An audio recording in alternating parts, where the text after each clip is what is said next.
धाराशिव जिल्ह्यातील तामणवाडी टोलवर त्या टोललगत दुतर्फा 50 ते 60 दुकानदार आहेत। त्यामध्ये चहाचे दुकानं आहेत, स्नॅक्स सेंटरचे दुकानं आहेत, छोटे मोठे खाऊचे दुकानं आहेत, छोटे मोठे लोकांचे उद्योग त्या ठिकाणी चालतात।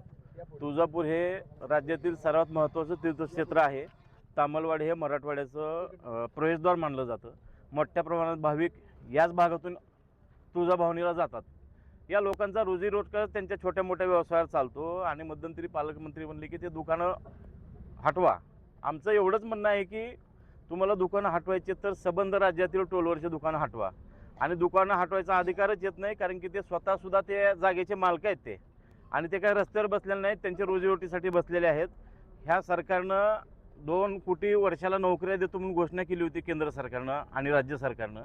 प्रत्यक्षात 1 लाख युवकांनाही रोजगार मिळाला नाही। एकीकडे रोजगार मिळत नाही, कामधंदा हाताला काम मिळत नाही, उद्योगधंदे नाहीत, आणि जे स्वतःच्या जीवावर कसं तरी रोजीरोटी करतायत त्यांच्या जीवावर ते सरकार उठलेलं आहे। त्याचा आम्ही या ठिकाणी निषेध नोंदवतो। मी आंदोलन करताय, मात्र पक्षाकडून किंवा सरकारच्या वतीने किंवा याच्याकडून प्रशासनाकडून असं सांगितलं जातं सुप्रीम कोर्टाच्या जजमेंट किंवा गाईडलाईन्स आहेत की 50 मीटर नसल्या आत किंवा बाहेर परिसरात टोलनाके असेल तर तिथं दुकानं थाटता येत नाही। त्याचा आधार घेतला जातोय किंवा त्यानुसार ते नियमातच आहे असं सांगितलं जातं। अतिशय चुकीचं सांगितलं जातंय।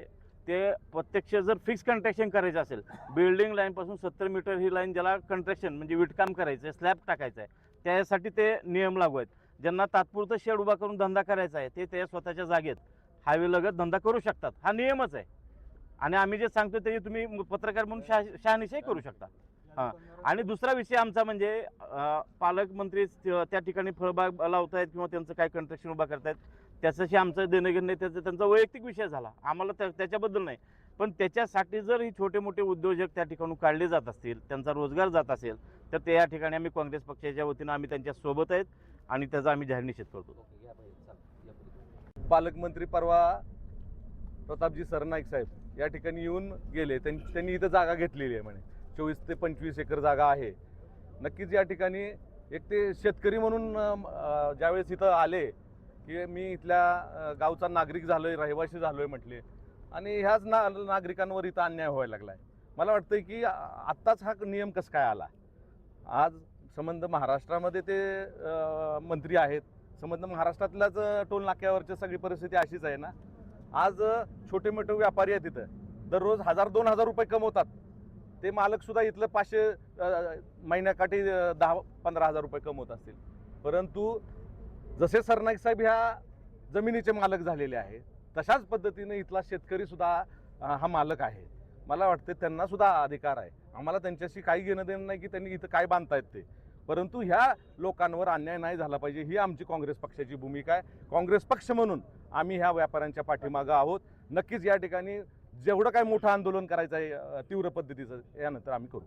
RTOची काही लोक येऊन मोजणी करून गेलेली आहेत। त्यांना काय अधिकार आहे की हा इथल्या लोकांच्या मोजमाप करायचे, म्हणून आम्ही त्यांच्या ह्या वागण्याचा आम्ही निषेध करतोय। आणि मला वाटतंय की हा त्यांचं काम नाही, RTOचं काम।